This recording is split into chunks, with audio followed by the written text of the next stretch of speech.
sot këtu në Muzeun Historik të Qytetit të Lushnjës, por kjo është rasti në 104 vjetorin të Kongresit Kombëtar të Lushnjës. Çfarë përfaqëson hipotezi e fundit? është një nga figurat më të shquara. Përmendet në çdo ngjarje historike që ka lidhje me Lushnjën, po dhe zonën përreth Lushnjës.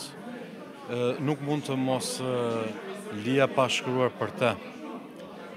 Fati i keq i tij ishte se historia kishte harruar, por sot bëm të mundur rikthimin e tij për të nxjerrë në pa ato vlera historike, ato vlera që i ka dhënë për arsimin, por edhe për çështje adhetare.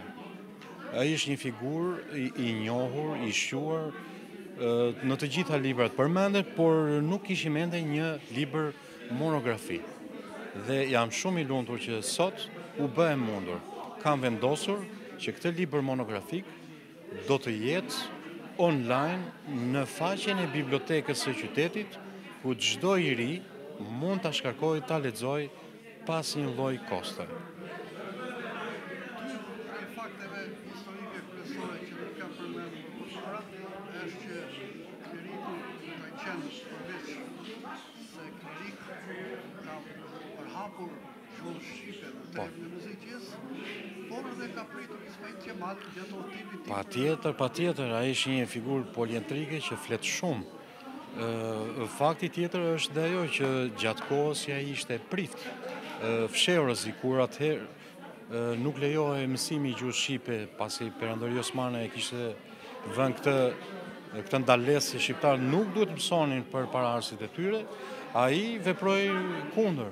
I merrte fëmijët dhe u mësonte gjuhën shqipe, po me ungjill të shkruar shqip, për të mos rënë në sy. Madje këtë gjë e bëri në shumë fshatra të muzikës.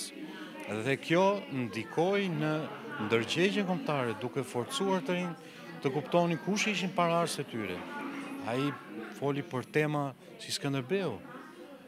Nuk janë të rastësishme edhe ato kryengritjet e Lushnjës e vitit 1906 dhe e vitit 1909, sepse çuditërisht është zgjedhur data e lindjes dhe e vdekjes së heroit ton kombëtar.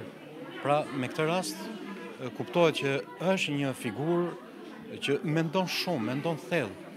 Vitet e fundit, ai u përqendrua në manastirin e Ardenicës dhe u mor me të braktisurit, me ata që kishin probleme të shëndetit mendor. Ai qëndronte pranë, duke i shëruar ata. Dhe një fakt tjetër, pritja e Ismail Qemal gjatë udhëtimit. Patjetër, është përfolur shumë kjo pritja e Ismail Qemalit, ku prit.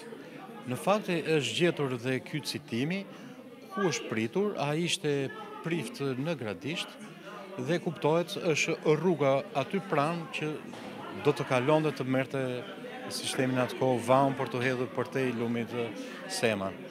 Jam shumë i kënaqur që të paktën pas shumë vitësh, vitin tjetër ai bën 100 vjetorin e vdekjes, pra do kemi një libër për këtë patriot kaq të madh të shquar.